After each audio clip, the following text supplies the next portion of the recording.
വിശുദ്ധ മത്തായി എഴുതിയ സുവിശേഷം 2-ാം അധ്യായം 9-ാം തിരുവചനം. കിഴക്ക് കണ്ട നക്ഷത്രം അവർക്ക് മുൻപേ നീങ്ങിക്കൊണ്ടിരുന്നു. അതെ, ഒരിക്കൽ നക്ഷത്രം ജ്ഞാനികൾക്ക് മുന്നിൽ രക്ഷകന് വഴികാട്ടിയായി മാറിയെങ്കിൽ അവന്റെ കുരിശുമരണത്തിൽ പ്രകൃതി ഹൃദയം നൊന്തൊരു സമയവും ഉണ്ടായിരുന്നു.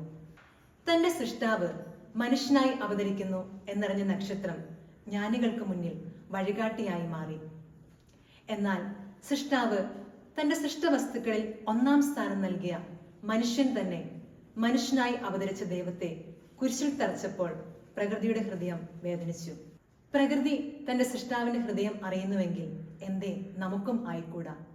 അവന്റെ ഹൃദയത്തുടിപ്പ് നമ്മുടെയും ഹൃദയത്തുടിപ്പായി അവനിലുള്ള ആ ഒരു ആനന്ദം എന്റെയും ആനന്ദമാക്കി മാറ്റാൻ നമുക്കും സാധിക്കണം. ജ്ഞാനികൾക്ക് മുന്നിൽ രക്ഷകന് വഴികാട്ടിയായി മാറിയ നക്ഷത്രം പോലെ ഈ ക്രിസ്മസ് കാലത്ത് അനേകരുടെ മുന്നിൽ രക്ഷകന് വഴികാട്ടിയായി മാറാൻ, അനേകരെ ഉണ്ണി യേശുവിന്റെ അരികെ എത്തിക്കുന്ന നക്ഷത്രങ്ങളായി മാറാൻ നമുക്കും സാധിക്കട്ടെ.